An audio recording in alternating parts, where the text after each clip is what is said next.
I usually drink sparkling water after having an espresso, and especially the brand San Pellegrino because, like all Iranians, I wish I was Italian.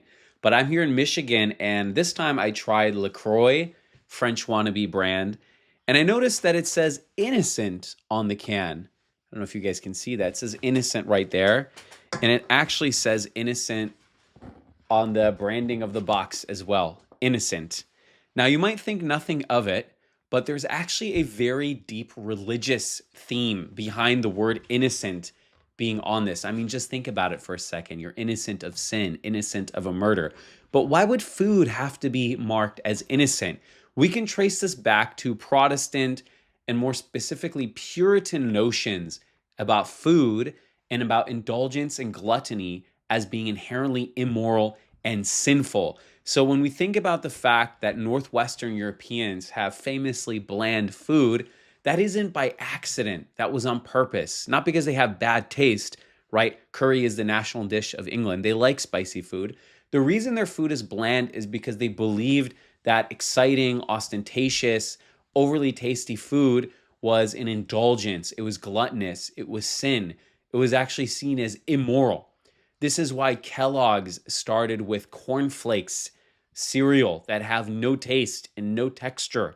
It was designed to kind of lower your temperament, so to speak. That was the same Kellogg from Michigan here, by the way, who was a Puritan who normalized circumcision in America. Circumcision was not a thing among Protestants. And even if you look at the map today, it's not prevalent in Europe. Americans are basically the only country that circumcised, and it again had to do with kind of tamping down sexual desires. And if you want to understand this thought process more broadly, you need to look at how Protestants or Northwestern Europeans generally, because many of them are secular now, think about guilt and shame and sin. So in the secular Protestant West, however you want to describe it, their morality is mostly guilt-based. And for us Muslims, maybe not us who live in America because we've been affected by America, but for us Muslims living in the Near East, North Africa, etc., we have a shame-based culture. What's the difference? Essentially, in a shame-based culture, you worry about sinning because of how people perceive you, which is why Islamic law, the Sharia, has a difference between sins that are committed in private and sins that are committed in public, and it tends to not go into the private realm to investigate sins that people are engaging with. So the attitude of Islam towards drinking alcohol or homosexuality might not be so favorable, but Islamic states don't have a history of busting your door down to break in to see if you're engaging in those. Whereas in Western societies, they quite literally did that in the Prohibition era for both of those, right? Homosexuality and drinking were both crimes in America about 100 years ago, and they quite literally would break the door down to see what sins you were engaging with. There isn't this delineation of the private and public realm. That explains another weird behavior that Protestants have, which is they don't put blinds on their windows generally. So when you drive around a suburb here in Michigan, or you walk around Greenwich Village in New York or in London, you can just glance into someone's window and see them in their underwear or eating dinner with their families. This is, again, having to do with this inner outer transparency that they had that we don't. Henry Ford would famously drive around in the neighborhoods he had built for his workers and glance in through their windows and see what was going on outside. The idea was there is no delineation between the public and the private. This even goes down to other things like why Westerners wear shoes indoors. They do not have that barrier between the outer and the inner. That's why they wear their outside clothes inside all the way up until they fall asleep. We Easterners, the second we go and take our shoes off, change our clothes. So all of these things are connected. We think of ourselves as living in a secular world, but the reality is that religion actually deeply affects the way that we live our lives. To go back to Islamdom, our notions of morality are basically about how people perceive you. And if you commit a sin in private, it's considered okay, and that even not okay, but that it's all right from the eyes of the public, not the eyes of God, but that you shouldn't even talk about it. And that if you commit a sin in public, your shameful behavior is essentially treated with ostracism or being exiled or something like that. So when you commit a sin in public, there is a public essentially penance for it or punishment. And if you commit a sin in private, then we all pretend that it doesn't exist, and that's that. Whereas in the Protestant West, there was no delineation.